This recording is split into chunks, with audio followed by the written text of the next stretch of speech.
நமஸ்காரம். ரெண்டு பொருள்கள் சொல்லுகிறேன். அவை இரண்டுக்கும் உள்ள தொடர்பு என்னன்னு யோசித்து பார்க்கவும். மண்ணு, பானை, தங்கம், சங்கிலி, பருத்தி, வேஷ்டி,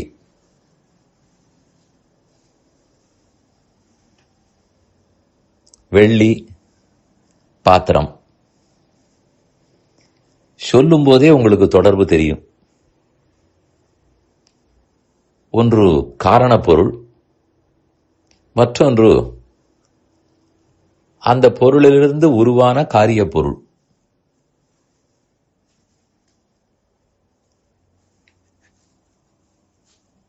எது உரு மாறுகிறதோ அது காரணப்பொருள். மாறியதால் எது உருவாகிறதோ அது காரியப்பொருள். காரணப்பொருள், காரியப்பொருள்.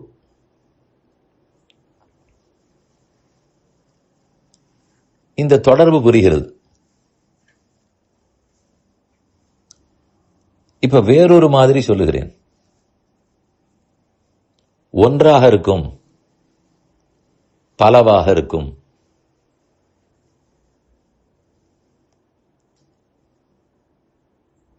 வேறுபாடுகள் அற்றதாக இருக்கும், வேறுபாடுகளோடு இருக்கும். சூக்ஷ்மமாக இருக்கும், ஸ்தூலமாக இருக்கும். இதெல்லாம் என்ன சொல்லுகிறது? அதே காரண பொருளையும் காரிய பொருளையும் தான் குறிக்கும்.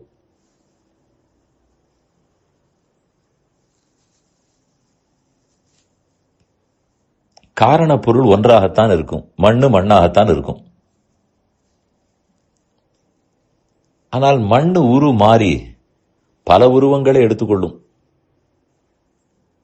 அகல் விளக்கு, குடம், பொம்மை, சுவர், இன்னும் எத்தனையோ சொல்லிக் கொண்டு போகலாம். இதெல்லாம் மண்ணினுடைய உரு மாறுதல்கள். மண்ணு ஒன்றாகவும் மாறின காரிய பொருள்கள் பலவாகவும் இருக்கும்.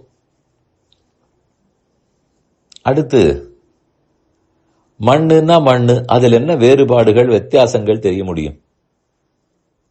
அவ்வியக்தமாக இருக்கும். ஆனால் அதே அகல் உருவம் வேறே, அதுக்கு மூக்கு இருக்கும், வேலைப்பாடுகள் இருக்கலாம். பொம்மை வெவ்வேறு பொம்மைகளாக உருவத்தோடு இருக்கும். குடம் வெவ்வேறு அளவுகளில் இருக்கும், வாயும் வயிறுமாக இருக்கும், வண்ணம் பூசப்பட்டிருக்கும். எத்தனையோ. இப்படி காரணமான மூலப்பொருள் வேறுபாடுகள் இல்லாததா இருக்கும்போது, வெளிப்படாத போது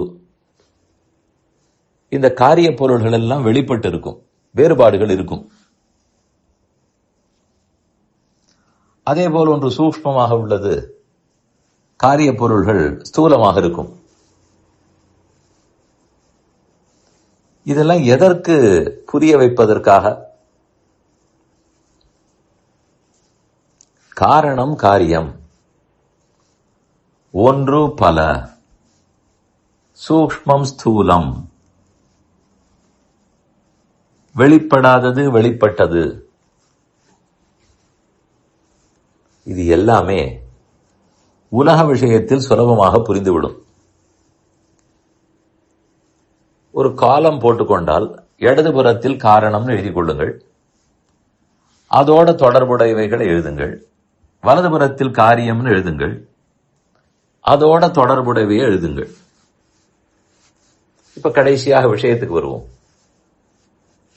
பிரம்மம், பகவான் தான் காரணம்.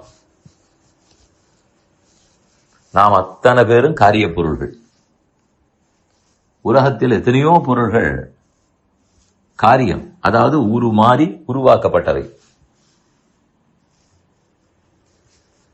மண்டபம், கோபுரம், பிராகாரம், பிரபஞ்சம், பூஹு, சொர்க்கலோகம், சத்தியலோகம், பாதாளலோகம், எத்தனையோ, சூரியன், சந்திரன், இவை எல்லாமே காரிய பொருள்கள். இதற்கெல்லாம் மூலம் பிரம்மம். இப்ப இடதுபுறத்தில் பிரம்மம்னு எழுதிவிடுங்கள், வலதுபுறத்தில் இந்த பிரபஞ்சம் உலகம்னு எழுதுங்கள்.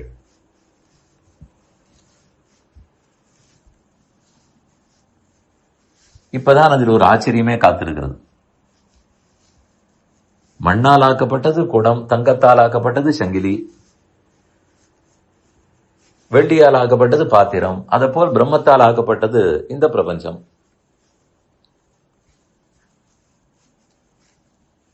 குடத்தை மண் குடம்னு சொல்ல மாட்டோமா? மண்ணும் குடமும் ஒன்றுதான். எத்தனையோ வேறுபாடுகள் இருந்தாலும் மண் குடம் தானே, தங்கச்சங்கிலி தானே, வெள்ளி பாத்திரம் தானே.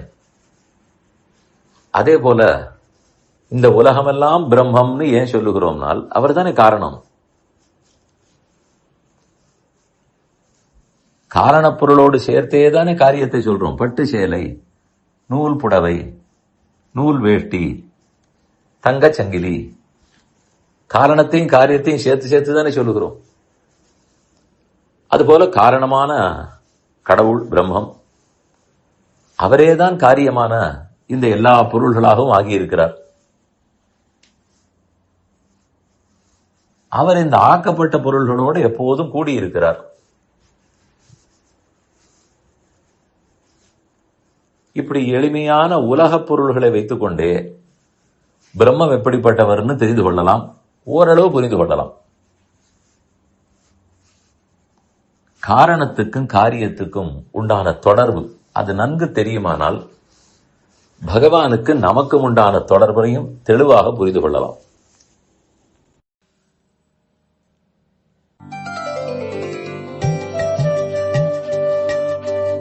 இந்த என் பணி ஆடியோவை உங்களுக்காக வழங்கியவர் வேலுக்குடி ஸ்ரீ கிருஷ்ணன் சுவாமி. இந்த ஆடியோவை தினமும் உங்கள் மொபைலில் பெற கிஞ்சித் என் பணி KINCHITENPANI என்ற ஆப்பை கூகுள் பிளே ஸ்டோரிலோ அல்லது ஆப்பிள் ஐஸ்டோரிலோ டவுன்லோட் செய்து கொள்ளவும். தினந்தோறும் இது போன்ற உபன்யாசங்களை கேட்டு மகிழவும்.